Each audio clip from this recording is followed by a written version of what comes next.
Hey climbers! Alright, in this video here we're going to be doing an inspection of a harness. Okay? When you're doing any kind of inspection, obviously the first place you want to go to is your label. Okay? On this particular harness here, our label is located inside this nice little pouch, which will prolong the label and make sure the UV is not going to be causing any kind of damage to it. You want to check it, you want to make sure that it's been inspected, that the manufacture date is within spec, and make sure that you're using it properly. Capacity, you always want to make sure the capacity is clearly marked. This particular one is 420 pounds. But just like any equipment, if this is 420 and your lanyard is 310, you're only good as your weakest link. All right, so we're going to go back and we're going to start in a logical order, which is going to be your back D-ring here. Okay, you want to check your back D-ring. First thing you want to do is make sure that there's no kind of deformity on it, no cracks, chips. There's no kind of frays or any kind of thing that could, cut a lanyard of sort. You want to check where the rubber meets the road. And this particular ExoFit has an load impact indicator on it. You want to make sure that that has not been loaded. You want to check where the rubber meets the road. You want to make sure everything is working well and properly. All right. You want to check the stitching and you want to check your webbing.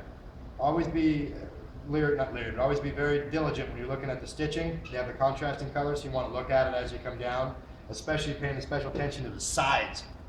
And just like if you take a shirt and you cut on the side and rip it, it can open up real good. So you just want to check on the side. So after we've checked here, we come down on the webbing.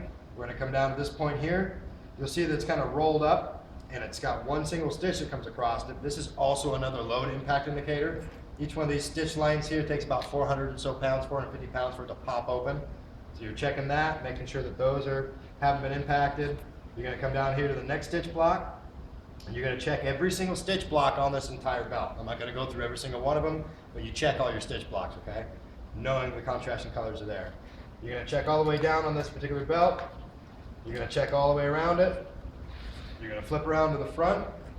Do the same thing, coming down, checking your webbing, making sure you're not seeing anything on there. Once you've checked through and you've ran your hands on everything, you've done your visual, and you've done your tactile, then you want to check for your function. And the way you check the function on these belts, for one, these have an adjustment on this side, so you want to pull and make sure it doesn't work. You want to make sure that the adjustment can work and that it locks itself back up.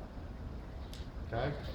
Then you want to come to each one of these separate buckles and make sure that the function of each one of these is working, not just for that, but when you open it up, you're going to go ahead and push on one side and make sure that that belt doesn't open.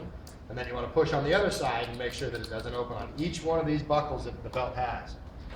You're going to have it on the leg straps as well, on here. And you're just going to be making sure that each one of them is working correctly. All right, climbers, have a good one.